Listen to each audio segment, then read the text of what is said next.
being curious has led my life over the past couple years of just like trying to get better in different areas of my life and just kind of wanting to open those conversations up to other runners I see in the space.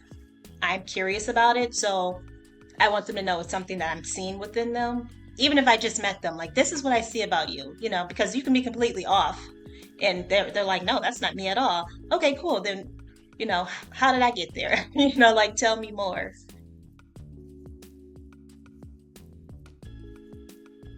Welcome to the Safe Space Running Podcast. We're here to enable, encourage, and empower. I'm so pleased to have one of my favorite podcasters right now on the call. Dawnta, how are you doing?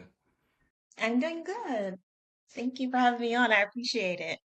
No, the pleasure is truly all of mine. I wanted to take some time to highlight people in kind of the similar space, but there's people that we all inspire or that inspire us, that empower us to do, great things. And we, most of us know the podcast here is relatively recent. I say within the past 6, 7 months. Well, no, that's safe space, but the podcast, I say between 2, 3 months. But there are a couple people that I've really honed into and listened into, and one of those was yours. But before I go into that aspect, let me ask this first. What do you have planned for your running schedule this year, whether it be running, walking, any big races you have in mind right now?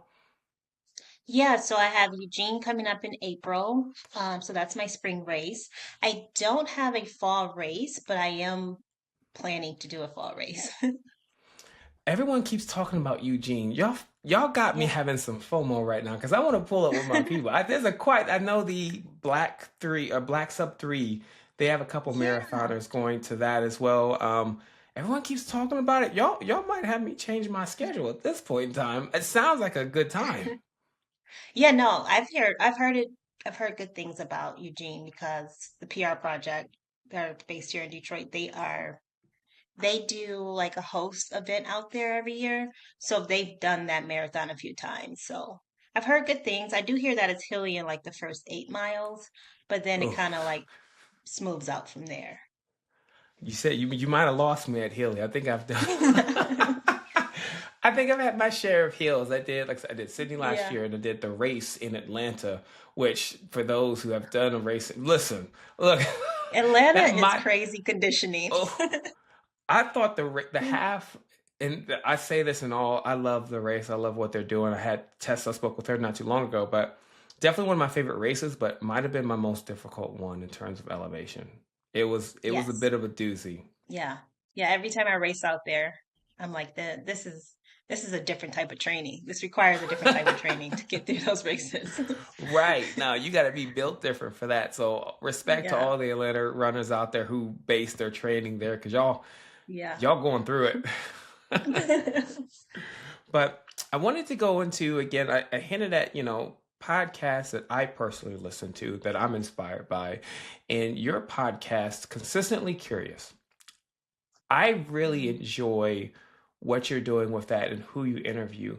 And to describe, at least the way I feel about it is there's a certain vibe that you have when you go through, whether it be a solo episode or you have a guest. I imagine myself sitting at my grandma's house with all of, with just all your people sitting there on that one couch with the plastic still on it. And we're just Yeah. having such a great conversation about any and everything. But it's like a comforting vibe when listening to it. Yeah. So let me ask you this. What was your reason behind starting that podcast? Oh, so my reason behind consistently curious, it started as a mindset for myself, which kind of like would be just how do I keep getting better over the past couple years? Like how can I get better in friendship? How can I get better in wellness? How can I drink better water? Like I'm just really curious about those things. And then running took that to a whole nother level. Um, because when you become a runner, you're constantly curious of how can you improve at running. So how can I sleep better? How can I um, increase mileage without like wearing myself into the ground? So that's kind of where consistently curious came from. Is that it's kind of been like being curious has led my life over the past couple years of just like trying to get better in different areas of my life and just kind of wanting to open those conversations up to other runners I see in the space. The word that comes to mind when I sat back and I've listened to a few episodes, I'm now, since I'm playing catch up to some of the other episodes, but the word that always comes to mind when I'm listening is inquisitive. And I love Yeah. that about, I love that about, especially the solo episodes. There is one episode in particular that rings so true. It's about communication and clarity, which is Yes. my favorite by far. And what I Well, really thank you. enjoyed that you talk about topics that, they relate to running, but then they're so interchangeable with different processes and factors of our life. And again, that communication one was really poignant in terms of how important it is to be clear in our communication. And running is such a community-driven sport. So in Yeah. that case, let me ask you, why talk about those kind of topics? We have so many podcasts about running where we talk about Hmm. VL2 max and we talk about how to do nutrition and what's this big race, Boston qualifiers. Yours is much more, again, it's inquisitive, but it's more like an internal reflection. Why Yeah. did you choose to go that direction? I think it's more where I'm drawn to. When it comes to running podcasts, I'm actually not drawn to the ones that's like breaking down the VO2 max or and things like that. I'm drawn to the ones where it's more like a conversation and you're learning about the runner themselves and what they're interested in, what they're curious about, how are they succeeding in their workouts, but not in this kind of like meticulous breakdown each all the numbers way, but like the other side of it, like how are you mentally able to get through, you know, 8 60-mile plus weeks? Like that takes way more than just like putting the numbers in. So I think that's what brought me to that type of conversation, is that that's what I'm drawn to. I want to know more than just the numbers. There's a statement that you said that really resonated in another episode we talked about, and I think that speaks to, the way you tailor the conversations is find the language to how people are feeling. And I love that because the space that I'm personally in deals with a lot of new runners and beginners who may not know as they don't know all the lingo, and sometimes they have these feelings of, I don't know what this is, but how do I describe that?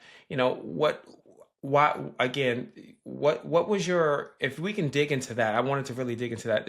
What was the motive behind that, and how do you incorporate, that language communication to those new runners or those who may not be familiar with running topics or whatnot?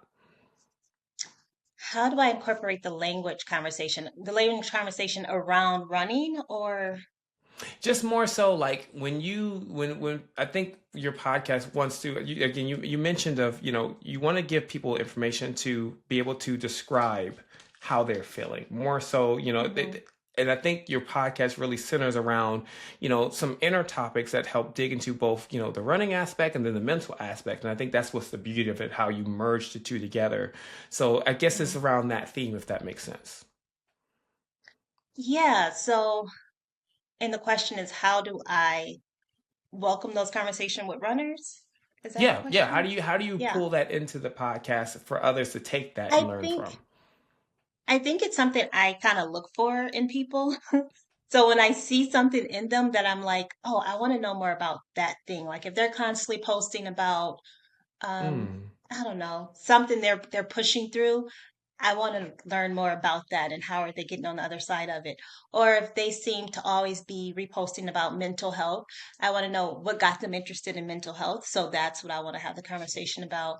Or if I've met them and their vibe is always like high energy, making sure everyone in the room is having fun. Where did that come from? Like again, it's just like Mm. that curious mindset. Because that's not who I am. I think I kind of enter the room and I'm just like observing. So if someone's opposite of that, I am like, I want to know about more about that person. Or if someone's super quiet, like why so quiet? Like, what do you have to say? I know there's something in there you have to say. So I think that's kind of how I pull it into the conversation. It's just I'm curious about it. So I want them to know it's something that I'm seeing within them. Even if I just met them, like this is what I see about you, because you can be completely off and they're like, no, that's not me at all. Okay, cool. Then, how did I get there? Like tell me more. So I think that's how I bring it into the conversation. I like that because I remember learning in school all the time. If most people are asking the same question. It just takes one person to ask it for all of us to get answered. And I love that Yeah. inquisitive, and curious mindset to ask those questions that a lot of us may not have the opportunity to ask, especially with the people that you're pulling in and asking again. You're not just pulling just some random schmo. No, you're pulling in, credible sources, whether it be coaches.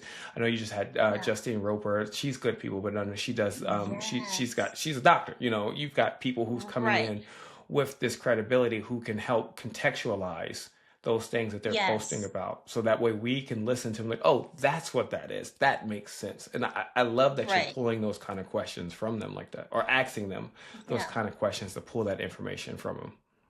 Yeah, and Justine, like when I came across her Instagram, I can tell how passionate she was about that one subject. So it was like, oh, I want to know more about the subject too, just because she was so passionate about it.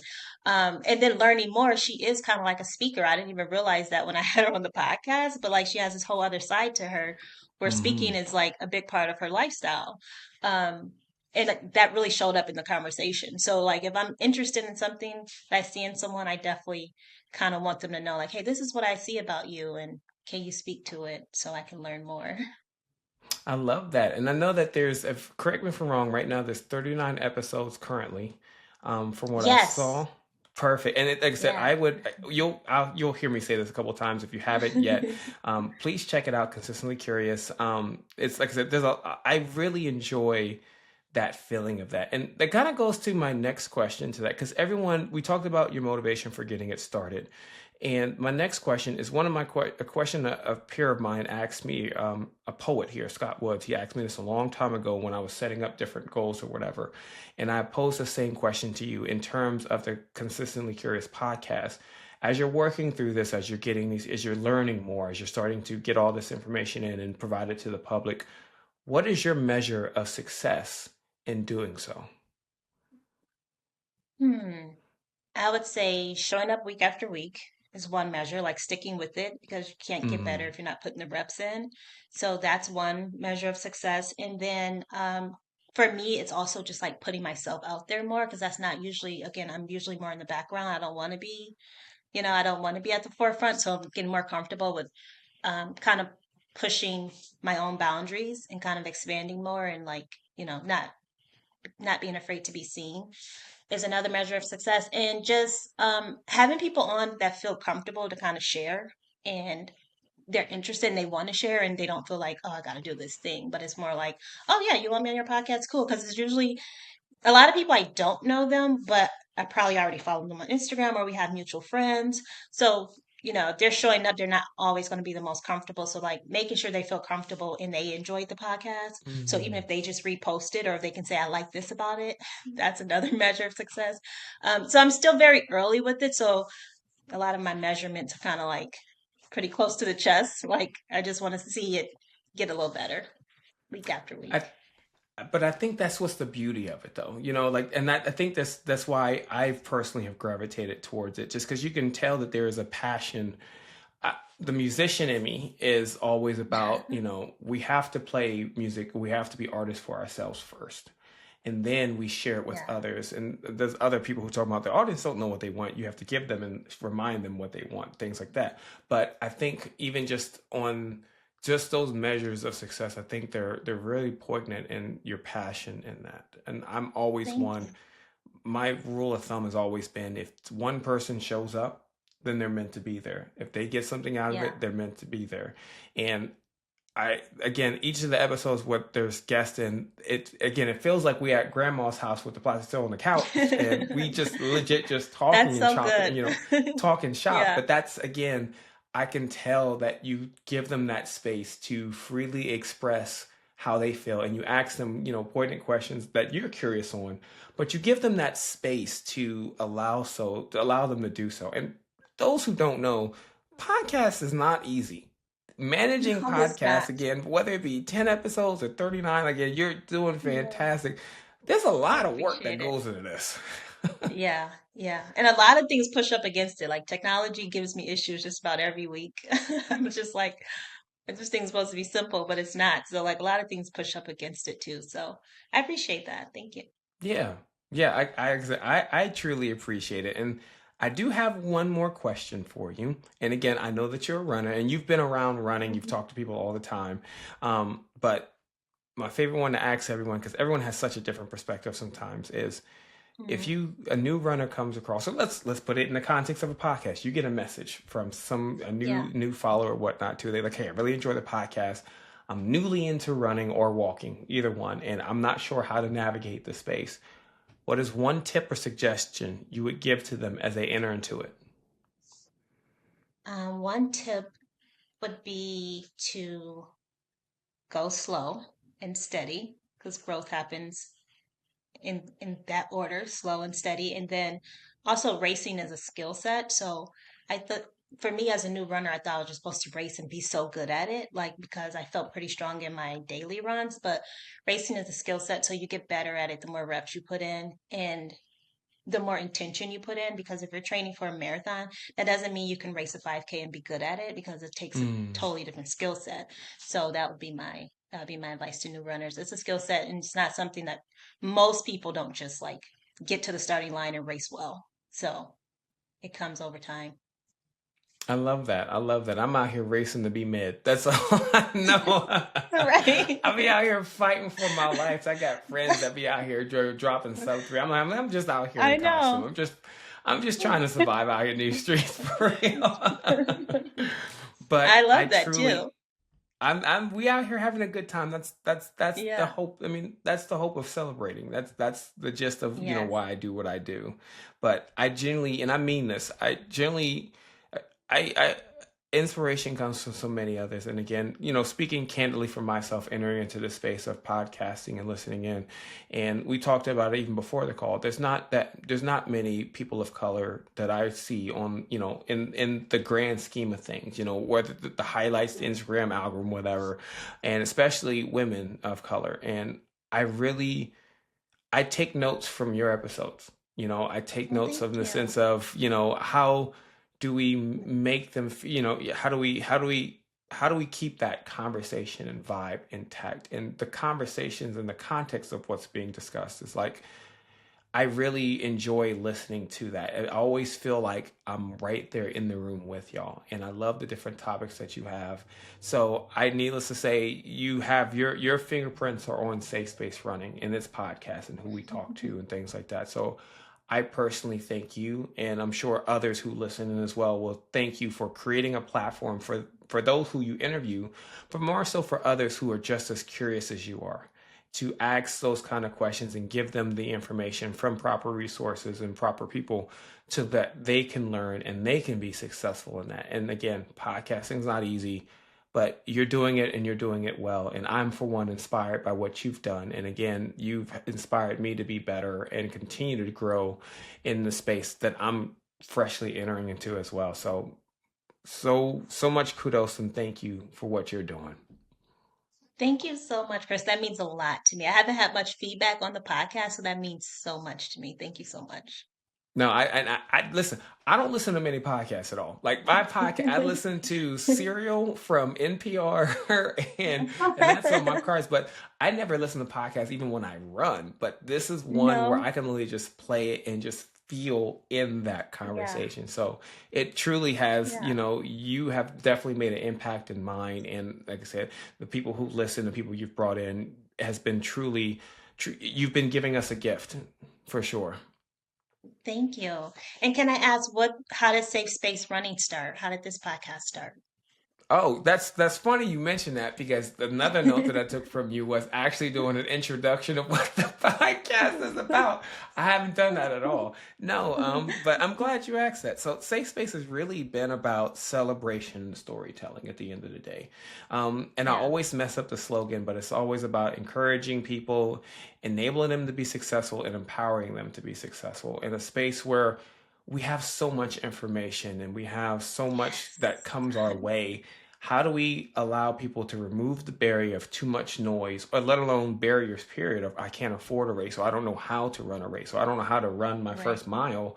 How do we remove those barriers? So the heart of Safe Space has always been about, it's not to be a new entity, not to be a new run club. It's to enable the run clubs in order to make sure that everyone feels secured and safe in their fitness no matter where they are. And then the podcasting and the separate videos are really about how do we celebrate those achievements, big or small. And my heart has always Nice. been around new runners and new walkers because Yeah, it's a scary space out here for real. it is. And I would hate somebody to come up I to me know. like, I can't run. I hate that. I hate when people Yeah. tell me that. Yeah. Yeah, because it looks so different now too. It feels like a lot's coming at running at one time. When did you start running? What year? I'm telling my age now. Let me, when did I start? So I actually ran in high school. I ran in Okay. 20, I did high school 2004 and 5. So, Okay. and I started distance running, I say between 2010, 2012. And I've Yeah. done probably about 20, 30 halves at this point, but getting into a more Wow. competitive space, I'd say within the past 5 years. Yeah. Yeah, but the running space looked totally different from 2012. Completely So like different. it's like feels like something's happening and it's like all these people are Yeah. joining the space and it's like I definitely as a new runner I would probably be like overwhelmed. Like where do I find my groove? Like who do I fit in with? That's it's big facts because when I started, I did my first marathon with no training, and I learned real quick that that's not how that works. Because I'm thinking, oh, I ran in track, I ran the mile, I'm fit, I Yeah. can do this. Nah, I did not.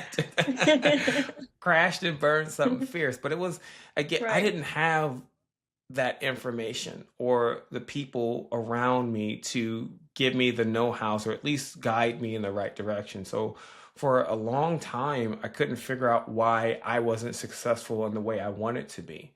And it took Mhm. years to find out how to do so. And that's kind of where my heart is at now, is just if you're really wanting to be in this, then let us help you get there to however you see, let us meet you at your Mhm. level and get you to where you want to be and help you grow in that. Yeah.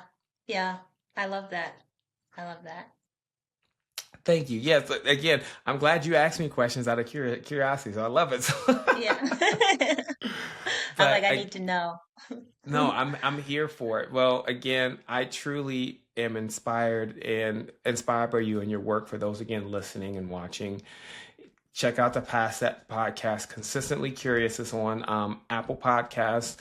I would strongly encourage you to just check it out. Even check out the episode. And that's the other thing I forgot to mention. I love that you do the mix of both interviews and self reflections from your perspective. And those are the Thank you. ones for me. And I love when you bring in the other, guests and things like that. But again, your perspective is so, it's, it's, again, it's not so centered around running, but it's about running. Right. Again, my favorite Yeah. episode right now is that I think you said being clear is kind. I literally was just Yes. taking nuggets and applying it to, Yeah. okay, how can I apply that to run communities? How can I apply that to the Right. community work that we do? I would say a lot of those solo reflections does come from my running experience and being in the Mm, running community because that's kind of been at the forefront of my life for the past couple of years. So there is like a connection there. It's either coming from like work or it's coming from my experience in the running community for sure. yeah, So yeah. I'm glad you were able to like make that connection. Yeah, it's because people come to running communities not just to run. And that's the one thing I learned a Right. long time ago is just people come to these. There's a guy I met in Sydney actually. He said he came to it was I can't remember what run it was Sydney Run Club. Ironically, he said the first time he came he was going through a really bad depression and just wanted to have people around him. And here he was then Yeah. getting ready for the Sydney Marathon, and there's plenty of people who just come, whether they come in, they come in wounded sometimes, as my friend Malik's talks about, and being able to take what you're talking about again. I keep going back to that podcast, but then that's the one that I took so much from that to take back to where I go to these communities. It's just like we have to be clear and come out of love. Just as you mentioned, your grandma had different relationships with people because of Yeah. how she was clear and concise in her messaging, and she came at it Right. from a place of love. And I think that in something so driven by community, we have to make sure that we're clear and honest to keep everybody safe, to keep everybody secure, to keep everybody enabled in this environment. Yeah. 100%. You said it for sure. Well, again, check her out on Apple Podcasts. there's a very good chance. It's not even a good chance. You'll be back on here, I'm sure. I appreciate that. Yeah. Of And I have course, to have but you on my podcast. We got to fully oh, unpack this 2004 to now journey. We need to know what happened in oh, those it's there's years. so much ratchetness and. But And I we're the would be same age. honored. I was in high school 2004, 2005. Oh, so we 99 2000 knees old is what you're saying. Yeah. Let's Yeah. okay, A cool. thousand Cool. percent. Then there it is. Then that's perfect then. But Yeah. truly, thank you so much. Thank you. Thank you for having me on. I really appreciate it. This was awesome. Of of course.